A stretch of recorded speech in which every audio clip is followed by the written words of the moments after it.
vagari venyika yeZimbabwe panguva inoi vakuona nekuziva chokwadi.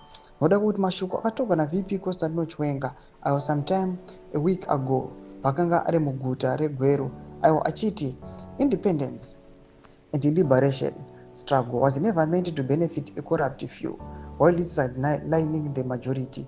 Saka mina mashoko anobuda panapa anonyasa kukonfirma kuti aiwa mashoko awa akanyasa kuprovwa true.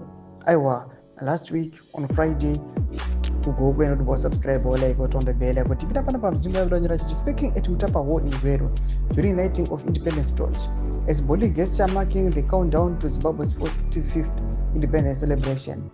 Thursday, Chiwenga called out senior party leaders and their families for betraying the ideals of liberation struggle.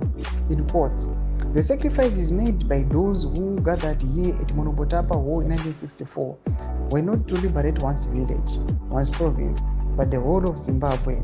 Chiwenga said, we should remember that everybody fought for this country. The freedom fighters, the Chimbwidos and Mujibas, the mothers who cooked, it was a collective effort. Thomas Kwanotapa panapa na VP Constantino Chiwenga. Panapa last week, takabva tachizoona manje kuti all those guys vakanga vavhizita kuGokwe neBudziya kwakanyasa kuonekwa nemunhu wese kuti yes, we are saying kuti the country is now liberated. Aiwa tonyasa kuona kuti kune vamwe vanhu vachiri kuchakasara chaiko. Tinoona kuti mutungamiri wenyika yeZimbabwe aiwa akanyasa kupuwa picture yakanyasa kuratidza kuti nyika yeZimbabwe pachiri nebasa.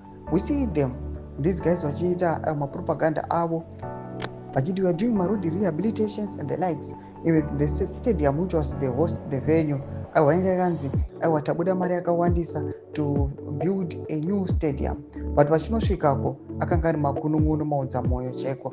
Zvakubuda panapa zvinasi kuprova kuti aiwa this independence iri kungobenefita ivo zvikananda vakauya nema-D4D nema-Ford Ranger akanyora mumadhaka, but all those guys vakanga varipo vazosara vakamira zvavo mabucket seats nepamusoro pezvitina zvinoratidza kuti aiwa apa pari kuda kunyasa kushandiwa, pari kuda change.